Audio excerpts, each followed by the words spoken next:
दोस्तों, हाल ही में दो स्टूडेंट्स के सुसाइडल वाकया देखने को मिले हैं।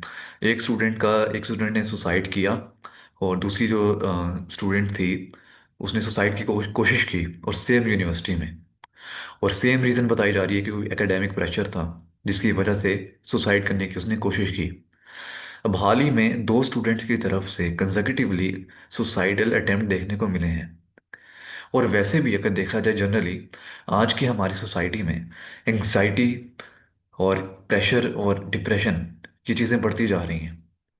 हमारा सोशो इकोनॉमिक स्ट्रक्चर इतना फ्लॉड है, जिस पर मैं अक्सर बातें करता रहता हूँ, कि वो स्टूडेंट्स सबको मजबूर कर रहा है कि वो भी अपनी जान को दे दें। उनके लिए मरना ज़्यादा आसान है सांसें लेने से। कोई नहीं इस बारे में बात कर रहा क्यों स्टूडेंट्स में इस तरह की फीलिंग्स आ रही हैं, क्यों इसमें उनके इंस्टिंक्ट्स ऐसे आ रहे हैं कि वो सुसाइड की कोशिश कर रहे हैं। कोई इस पे बात करने को तैयार नहीं है। अब जरा इस पे बात करते हैं क्यों ऐसा हो रहा है, और इतनी गलत गाइडेंस हमें देखने को मिलती है, और मैं देखकर हैरान होता हूँ कि लोग किस तरह मिटिगेट करने की बात करते हैं इन इश्यूज को। यानी पहले तो ये समझने की ज़रूरत है कि ये डिप्रेशन की एग्जाइटी आती कहाँ से है। अब कई लोग मैं सुनता हूँ, देखते हैं, कहते हैं, बड़े मशहूर भी हैं, लोग उन्हें बड़ा मानते हैं कि ये अल्लाह ने आपको मुसीबतें दी हैं, अल्लाह ने आपको ये परेशानियां दी हैं क्योंकि वो आपको किसी चीज़ से निकालना चाह रहा है। ठीक है, आप इसको स्पिरिचुअल कॉन्टेक्स्ट में किसी हद तक समझ सकते हैं, लेकिन आप मसले को मिटिगेट करने के लिए ये इंटरप्रिटेशन नहीं इसकी कर सकते कि ये अल्लाह ने आपको दी है। आपको ये प्रॉब्लम स्ट्रेस की वजह से हुई है। ये एग्जाइटी डिप्रेशन स्ट्रेस की वजह से आती है। जब आपके आसपास के माहौल में इतने सारे इरिटेंट्स हैं जो आपको मजबूर करते हैं, स्ट्रेस करते हैं, परेशान करते हैं, कि आप हर वक्त अपने आप से बात कर रहे होते हैं, क्योंकि आप हर वक्त कांस्टेंट स्ट्रगल में होते हैं। आपका दिमाग हर वक्त आपको कोई ना कोई कहानी बनाकर दिखा रहा होता है कि किस तरह आपने सरवाइव करना है। आप सर्वाइवल मोड में होते हैं तो आपको सुकून नहीं मिलता, आप आराम से नहीं बैठते। आप हर वक्त इस कोशिश में होते हैं कि किस तरह आप सरवाइव करें, किस तरह आप एक माहौल में अपने आप को बचा सकें आसपास के लोगों से, आसपास के इरिटेंट से, जो आपको बुली कर रहे हैं, परेशान कर रहे हैं, या कोई भी ऐसी चीज़ है जो आपको तंग कर रही है। तो जब आपको स्ट्रेस आप लेते हैं, जब स्ट्रेस आपको पड़ता है, तो स्ट्रेस के रिस्पॉन्स में आपका जिस्म कॉन्ट्रैक्ट करता है, मसल्स कॉन्ट्रैक्ट करते हैं। और जब मसल्स कॉन्ट्रैक्ट करते हैं तो आपको पेन शुरू होती है जिस्म के मुख्तलिफ हिस्सों में। फिर वो चेस्ट पेन होती है, उसमें डिजीनेस होती है, ब्रीदिंग में मुश्किल होती है, और टांगों में लिम्बिक लिम्ब्स में पेन होती है, चेस्ट में पेन होती है, और सुइयां चुभती हैं, जैसे कहते हैं नीडल चुभती है। उस चुभन का एहसास होता है चेस्ट में, और हमें लगता है कि हमें हार्ट अटैक आ रहा है, जबकि ये एंग्जाइटी का रिस्पॉन्स होता है, स्ट्रेस रिस्पॉन्स होता है, ये फाइट एंड फ्लाइट रिस्पॉन्स होता है, जिसमें बॉडी जो है अपने आप को रिकवर कर रही होती है। बॉडी बता रही होती है, सिग्नल कर रही होती है आपको कि ये मसला है, आसपास आसपास खतरा है जिसको ठीक करने की जरूरत है। और ये खतरा आपको तब बताता है, इस खतरे से तब आगाह करता है, तब आपको इन्फॉर्म करता है जब आप स्ट्रेस में होते हैं। और स्ट्रेस में आपको चेस्ट पेन होती है, एग्जाइटी होती है, और इंसान समझता है कि उसको हार्ट अटैक हो रहा है। तो ये चीज़ें यूथ में, नौजवानों में बहुत ज़्यादा बढ़ रही हैं, पाकिस्तान के लोगों में खासकर। एक तो सोशो इकोनॉमिक स्ट्रक्चर इतना खास है, इकोनॉमिक स्ट्रक्चर तो चले है ही नहीं, कि आप कुछ कमा नहीं सकते, आप अपनी ज़रूरतें पूरी नहीं कर सकते, आपके पास फ्रीडम नहीं है कि आप वो कर सकें जो आप करना चाहते हैं। और सोशल स्ट्रक्चर भी माशाल्लाह ऐसा है कि आप जो सपोर्ट सिस्टम आपका होना चाहिए वो आपको नहीं मिलता। आपको डिसफंक्शनल माहौल में रहना पड़ता है, जहां आपको 24 घंटे 24/7 आपको 100% परफॉर्म करना पड़ता है। और अगर आप परफॉर्म नहीं करेंगे, अगर आप अपने आप को ताकतवर, बेहतर और कॉम्पिटेंट, एफिशिएंट साबित नहीं कर पाएंगे, तो आपकी कोई इज्जत नहीं होगी। इज्जत भी नहीं होगी, कोई आपको मुंह भी नहीं लगाएगा, और सब आपको हकारत की नज़र से देखेंगे। हम ऐसे माहौल में रह रहे हैं। चले, बाहर की दुनिया का समझ में आता है कि बाहर आपको परफॉर्म करना है, आप परफॉर्म नहीं करेंगे, बाहर कोई इज्जत नहीं, क्योंकि बाहर ट्रांजैक्शन हो रही है। लेकिन जो माहौल, जो बॉन्ड्स इंसान को सपोर्ट देने के लिए होते हैं, जिनका नेचुरल इनहेरेंट जो है वो फंक्शन ही सपोर्ट देना है, इमोशनल सपोर्ट, मेंटल सपोर्ट, वो आपकी ड्रेनिंग का सबब बनते हैं, वो आपकी ड्रेनिंग का कॉज बनते हैं, आपको इमोशनली ड्रेन करके छोड़ देते हैं। यानी जो माहौल आप दुनिया से अलग होना चाहिए, वो डिसफंक्शनल माहौल होता है।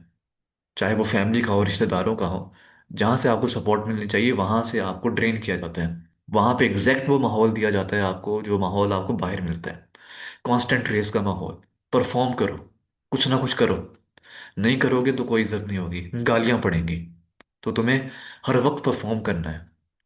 इस माहौल में जब हम रहते हैं, यानी the place that is meant to provide us emotional support, when we have to perform there, then we get emotionally exhausted. This is also called spiritual exhaustion, कि जिस माहौल में आपको ये कहते हैं ना कि जंग में आप जा रहे हैं तो जंग से वापस आते तो अपने कैंप में आप जंग नहीं लड़ते। वहां पे आपको सुकून मिलता है, वहां पे आप आराम करते हैं।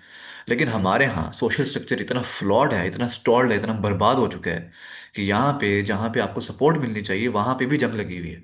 तो अब आप खुद बताएं, एंग्जाइटी नहीं होगी, स्ट्रेस नहीं होगा, तो जिस्म क्या करेगा? जिस्म का बेड़ा गर्क नहीं होगा, तो इंसान क्या करेगा? इंसान के लिए ज्यादा आसान उस पेन से रिलीफ हासिल करना होगा, और उस रिलीफ का एवेन्यू उसको सुसाइड लगेगा।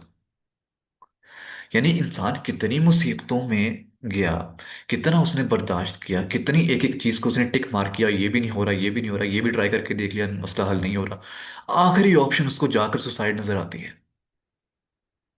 यानी जिस चीज से इंसान सारी जिंदगी भागता है, जिस चीज का डर होता है, जिस चीज की पैनिक एंग्जाइटी होती है, इंसान उसी को अपना रिलीफ मान लेता है। हम एक ऐसे माहौल में रह रहे हैं, एक ऐसे सोशो इकोनॉमिक स्ट्रक्चर में रह रहे हैं। इकोनॉमिक स्ट्रक्चर के फ्लॉड होने की वजह से इंसान अपनी ख्वाहिशात को, अपनी ज़िंदगी को अपनी मर्ज़ी से गुजार नहीं सकता, जिसकी वजह से वो पाबंद हो जाता है, मातहत हो जाता है एक फ्लॉड सोशल स्ट्रक्चर का। चले, इकोनॉमिक स्ट्रक्चर भी चले फ्लॉड है ना, कम अज़ कम सोशल स्ट्रक्चर इतना अगर मजबूत होता तो इकोनॉमिक स्ट्रक्चर की कमी पूरी हो जाती। लेकिन हमारे यहाँ इकोनॉमिक स्ट्रक्चर इसलिए हमें हॉन्ट कर रहा है क्योंकि हमारे यहाँ सोशल स्ट्रक्चर फ्लॉड है। हमारे पास सोशल स्ट्रक्चर में सपोर्ट ही नहीं है किसी की, हम अकेले हैं, वी आर अलोन। हमें अपना ख्याल खुद रखना है, और हम सिर्फ रोबोट बन के रह गए। हम इंसान है भाई।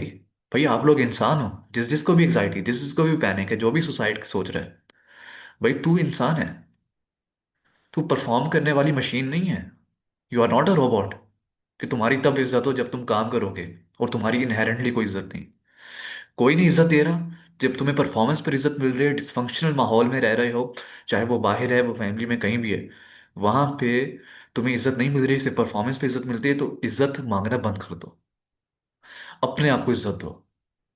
अगर तुम ये बात रियलाइज करते हो, समझते हो कि तुम रोबोट नहीं हो, तुम परफॉर्मेंस की मशीन नहीं हो, तुम एक इंसान हो, तुम नेचर का प्रोडक्ट हो, नेचर का बाय प्रोडक्ट हो, you are yourself a nature. तो नेचर कोई मशीन नहीं है, कोई रोबोट नहीं है। Nature is a flow. तो फ्लो में जियो।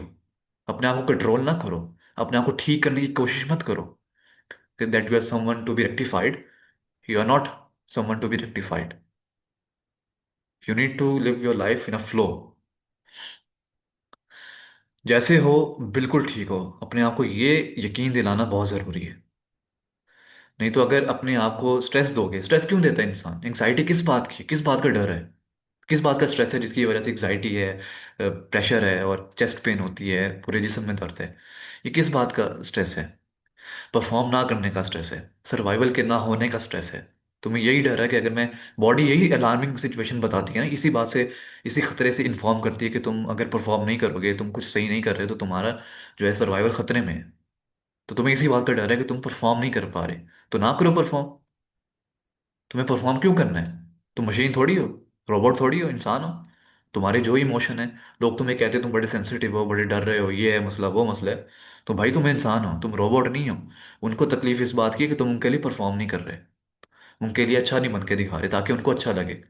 वो भाई तुम परफॉर्मर थोड़ी हो, तुम गुलाम थोड़ी हो, इंसान हो। इंसान सेंसिटिव भी होता है, दर्द भी होती है, रोता भी है, हंसता भी है, खेलता भी है, सब कुछ है। सारे इमोशंस तुम्हारे साथ हैं, उनको फील करो। जब तुम्हें कहा जाता है कि तुम्हें ठीक करने की ज़रूरत है या तुम्हें कुछ बदलने की ज़रूरत है अपने अंदर, तो वो पॉजिटिव फीडबैक नहीं होता, वो तुम्हें कंट्रोल करने की कोशिश होती है। और तुमसे परफॉर्म करने की कोशिश होती है, परफॉर्म करवाने की। That is conditionality. Conditional love नहीं चाहिए, अनकंडीशनल लव दो अपने आप को कि तुम इंसान हो, तुम्हारी अपनी अहमियत है। और ये सारे फसाड से बियॉन्ड कि तुम्हें परफॉर्म करना है, एग्जाइटी है हर ईयर, तुम्हें कुछ ना कुछ करते रहना है, परफॉर्म करना है अपनी ईगो की फुलफिलमेंट के लिए, इन सारी चीज़ों को साइड पे रखो। इन सब चीज़ों की बियॉन्ड तुम्हारी इनहेरेंट इज्जत है, एक इनहेरेंटली तुम्हारी रिस्पेक्ट है। क्यों? क्योंकि तुम इंसान हो, क्योंकि तुम नेचर हो, तुम नेचर का हिस्सा हो। तुम परफॉर्मर नहीं हो, तुम रोबोट नहीं हो कि तुम्हें हर वक्त परफॉर्म करना है। You don't need to perform for anyone, even for yourself. इसी बात का तुम्हें एग्जाइटी, इसी बात का डर है कि तुम्हें परफॉर्म करना है, क्योंकि परफॉर्म करोगे तभी इज्जत मिलेगी। और ऐसी सिचुएशन में जब इंसान रहता है जहां उसको सिर्फ परफॉर्मेंस की इज्जत मिलती है, उसको अनकंडीशनल लव नहीं मिलता, वहां पे इंसान स्ट्रेसफुल हो जाता है, वहां पे उसको स्ट्रेस मिलता है। तो तुम्हें एक ऐसा माहौल बनाने की जरूरत है जहां पे तुम्हें अनकंडीशनल सपोर्ट मिले। जहाँ पे तुम्हें परफॉर्मेंस ना करनी पड़े, जहाँ तुम जैसे हो तुम्हें वैसे एक्सेप्ट किया जाए। क्योंकि अगर तुम वैसे एक्सेप्ट नहीं किए जा रहे जैसे तुम हो, तो तुम्हें चेंजेस करनी पड़ेंगी, तुम्हें परफॉर्म करना पड़ेगा। जब तुम परफॉर्म करोगे तो तुम्हें स्ट्रेस होगा, जो चीज़ तुम हो ही नहीं। ये एक इमोशन तुम फील नहीं कर रहा है, अगर तुम सैड हो तो तुम कैसे हंस के दिखा सकते हो? लेकिन तुम्हें ज़बरदस्ती हंसना पड़ रहा है, क्योंकि तुम्हें पता है कि अगर तुम अपनी सैडनेस लोगों के सामने एक्सप्रेस करोगे तो तुम बुली होगे। तो अगर तुम अपने ऑथेंटिकली तुम एक्सप्रेस नहीं कर पा रहे, तुम ऑथेंटिकली जीने से डर रहे हो, क्योंकि तुम्हारे ऑथेंटिक एक्सप्रेशन को मिलाइन किया जाता है, डिस्ग्रेस किया जाता है, बुली किया जाता है, क्योंकि तुम्हें कमजोर समझा जाता है उस तरह। और तुम्हें परफॉर्म करना पड़ता है जबरदस्ती, अपने जिस्म के खिलाफ जाते हुए, अपने जिस्म के सिग्नल्स के खिलाफ जाते हुए तुम्हें परफॉर्म करना पड़ता है, क्योंकि तुम बुलिंग से बचना चाहते हो और कॉन्फिडेंस जबरदस्ती दिखा रहे हो, हालांकि तुम अंदर से टूट चुके हो। तो ऐसे माहौल को बॉस छोड़ दो। तुम्हारे ऑथेंटिक एक्सप्रेशन की जहां पर कबूलियत नहीं है, एक्सेप्टेंस नहीं है, उस माहौल को छोड़ दो। वरना ये केसेस बढ़ते रहेंगे, ये चीज़ें सारी बढ़ती रहेंगी, ये सुसाइडल रेट्स बढ़ते रहेंगे। और अगर तुम में से कोई ऐसा है जिसको एंग्जाइटी हो रही है, एंग्जाइटी की वजह से चेस्ट पेन हो रही है, तो तुम ये मत समझना तुम्हें हार्ट अटैक हो रहा है। तुम उस दर्द को महसूस करो, करते रहो, नहीं होने वाला heart attack, specially if you are young. अगर तुम्हें लगता है कि अनयूजुअल एक्टिविटी है, रोजमर्रा की नहीं है, ऐसा होता नहीं रहता, अचानक है, आउट ऑफ द ब्लू है, तो फिर तुम डॉक्टर के पास जाओ, फिर तुम इमरजेंसी में जाओ। लेकिन अगर ये रोज का है तो डॉक्टर के चक्कर मत लगाओ। मैं तुम्हें बता देता हूँ, मैं तुम्हें चेस्ट पेन क्यों हो रही है, तुम्हें राइट साइड पे भी होगी, तुम्हें लेफ्ट साइड पे भी होगी, तुम्हें पूरे जिस्म में कहीं हर जगह सुइयां चुभेंगी, वक्फे वक्फे से, स्पोरेडिकली। क्योंकि तुम्हारा जिस्म कॉन्ट्रैक्ट हो रहा है, स्ट्रेस में इंसान का जिस्म कॉन्ट्रैक्ट होता है, उसे बचना होता है, उसके मसल्स कॉन्ट्रैक्ट करते हैं। और जब मसल्स कॉन्ट्रैक्ट करते हैं तो इंसान के जिस्म में दर्द होती है, उसके चेस्ट कॉन्ट्रैक्ट होता है, चेस्ट में पेन शुरू होती है। तो ये हार्ट अटैक के सिम्टम्स होते तो लगते तो वही सिम्टम्स सेम है, लेकिन ये हार्ट अटैक नहीं होता, ये एग्जाइटी होती है। और इस पर मैं एक और डिटेल्ड वीडियो बनाऊंगा, क्योंकि ये बातें काफ़ी नहीं है, तो इस पर एक और वीडियो ज़रूरी होगी।